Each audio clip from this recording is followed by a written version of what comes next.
भारत की राजनीति को बदलने के सपने की हत्या एक निर्लज्ज, नीच, मित्रहंता, आत्ममुग्ध और चरित्रहीन व्यक्ति ने की।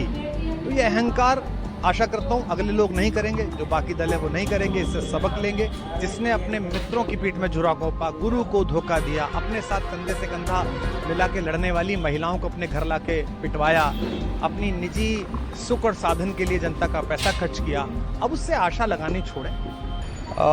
सबसे पहले तो भारतीय जनता पार्टी के लोगों को जीत मिली है, उन्हें बधाई, और आशा करता हूं कि जो जनादेश दिल्ली की जनता ने उन्हें दिया है उसकी वो प्रतिपूर्ति करेंगे और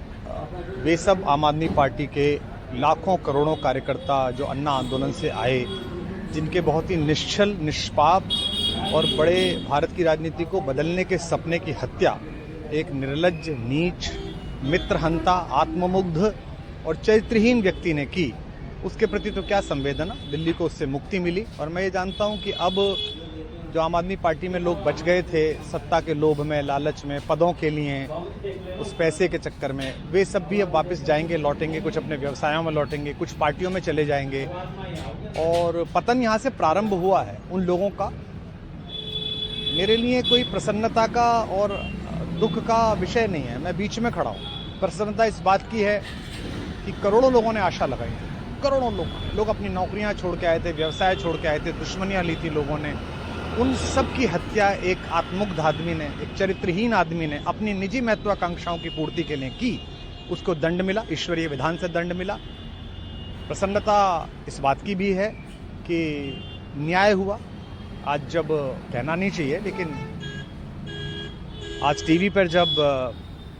जंगपुरा का निर्णय आया और सामने दिखाई दिया कि मनीष हार गया, तो सदा तटस्थ रहने वाली और राजनीति से विरत रहने वाली मेरी पत्नी जो है, उसकी आंख में आंसू आ गए, वो रोने लगी, क्योंकि उसी से उसने ये कहा था कि अभी तो है ताकत, और उसने कहा था भैया ताकत सदा तो नहीं रहती। तो ये अहंकार आशा करता हूं अगले लोग नहीं करेंगे, जो बाकी दल है वो नहीं करेंगे, इससे सबक लेंगे। और दिल्ली के नागरिकों को मैं अच्छे शासन के लिए बधाई देता हूं। अब भारतीय जनता पार्टी अपने नेतृत्व में सरकार बनाकर दिल्ली के जो दुख थे पिछले 10 वर्ष के उन्हें दूर करे, और आम आदमी पार्टी के समस्त कार्यकर्ताओं को कहता हूं कि आपने जिस किसी भी लोभ लालच में सब कुछ जानते हुए एक ऐसे व्यक्ति के समर्थन में काम किया जिसने अपने मित्रों की पीठ में झुरा घोंपा, गुरु को धोखा दिया, अपने साथ कंधे से कंधा मिला के लड़ने वाली महिलाओं को अपने घर लाके पिटवाया,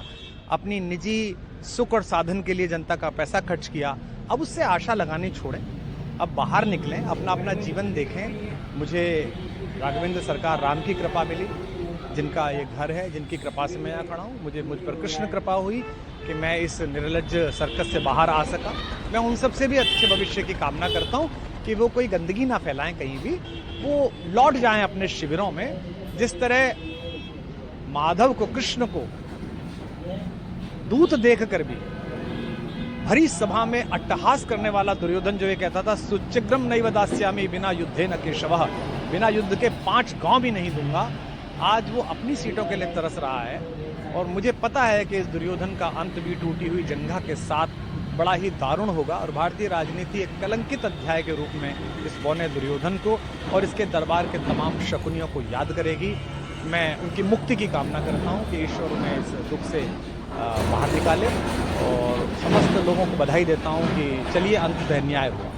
बात करें दिल्ली के चुनाव या यूपी के उपचुनाव में, चुनाव आयोग पर तमाम तरह के आरोप लगाए जा रहे हैं। अखिलेश यादव ने कल कहा कि वहाँ उपचुनाव में मिलकर, ये राजनीतिक विषय है, इस पर मैं राजनीतिक कार्यकर्ता नहीं हूँ, तो इस पर मेरी टिप्पणी शोभनीय नहीं है, वो आपस में सब जाने। लेकिन दिल्ली के चुनावों को लेकर एक मिश्रित प्रतिक्रिया है। दुख है कि अन्ना आंदोलन से एक ऊर्जा जो पैदा हुई थी, जिससे देश में एक सकारात्मक बदलाव हो सकता था, एक वैकल्पिक राजनीति हो सकती थी, उसकी हत्या एक अहंकारी आदमी ने, एक आत्ममुग्ध और असुरक्षित आदमी ने कर दी। मैं आशा करता हूं कभी ना कभी भारत में ऐसा सूर्योदय किसी न किसी दल में अवश्य होगा, जो भारत को जहां पहुंचना है वहां पहुंचाने का